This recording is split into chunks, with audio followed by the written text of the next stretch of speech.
Hello, my name is Ken Nair, and I'm with Christ Quest Ministries, where we disciple men to become the kind of spiritual leaders who are living examples of the Christ. This time I want to talk about it was all a part of God's plan. He knew that from birth that my twin brother Lynn and I would be facing a troubled childhood. It started from the beginning because we were illegitimate children. In those days, illegitimacy was an affliction. Then, because of post-birth complications that disabled our 22-year-old mother, we spent our first year or two with foster parents. I was too young to remember for sure how long it was. When she got better, because she had to work, and we'd be left alone and uncared for, she placed us in an orphanage. We spent our early childhood in orphanages until our teenage years. Orphanages were quite common in the 1930s. We didn't know who our father was. Understandably, she wouldn't talk about him. But we didn't know much about our mother either, since we only recall a few visits from her during those years. Our mother never mentioned much about her relatives, other than that she had a few brothers. There's much we didn't know and may never know about our family history. But here's a pleasant surprise. When I was 81 years old, my youngest daughter did a DNA test, which became part of the genetic pool. And a lady emailed her and said, "We're related, cousins, sisters, aunts, and niece or something." So my daughter asked me to get a test. Again, my information also went into that DNA pool. And as a result, the lady emailed my daughter to let her know that she and I are brother and sisters, which led me to discover that I had two more sisters. I also discovered who my dad was.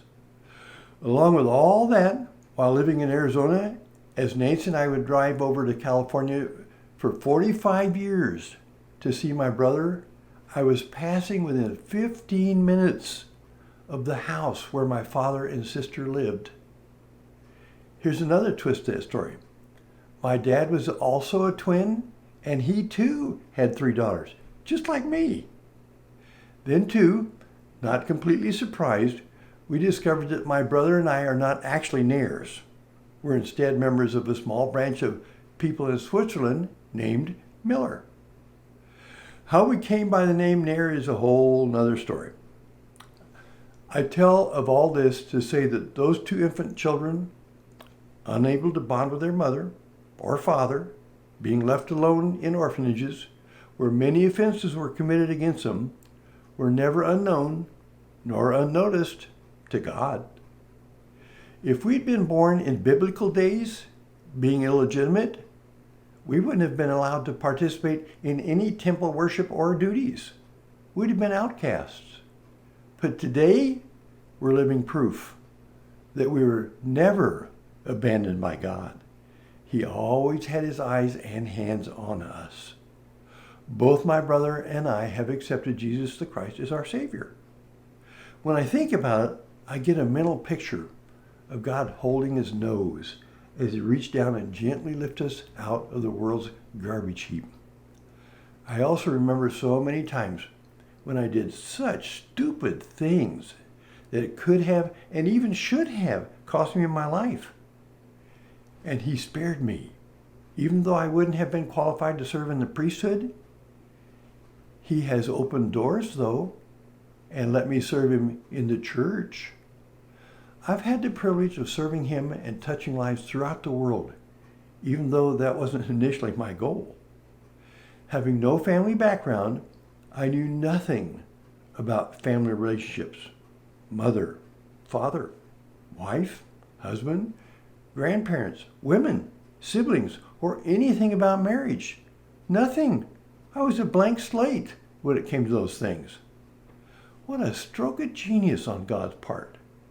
That meant I didn't have to unlearn a bunch of misinformation about each of those categories. Nor could I use my dad as an excuse for my normal demand habits, behavior, and character. I believe God's goal was, and still is, that I study his word to establish my understanding about what his ways in all those things were, and meet his command that I learn to live with my wife, Nancy, in an understanding way, like Jesus does. I believe he wants that for everyone, no matter what their background is.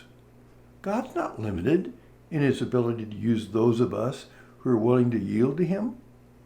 As a result of learning God's lessons in all of those life experiences, we at Christ Quest Ministries can offer every Christian man the opportunity of joining us as we disciple men to become living examples of the Christ. We're offering the brand of Christianity that the apostles were willing to die for. Join us in this effort to transform Christian men into walking, talking, living examples of the Christ. If you have friends who are struggling with thinking that they're a lost cause, or want to know what's involved in experiencing the blessing of making Jesus Lord of their life, maybe you could share this with them. Thank you for joining me. If you feel this message has been a blessing to you, please subscribe. It's free. Share it with others. Like it and comment on it. Then too, maybe the Lord might prompt you to consider blessing Christ Quest Ministries with a contribution. Till next time, this is Ken Nair signing off.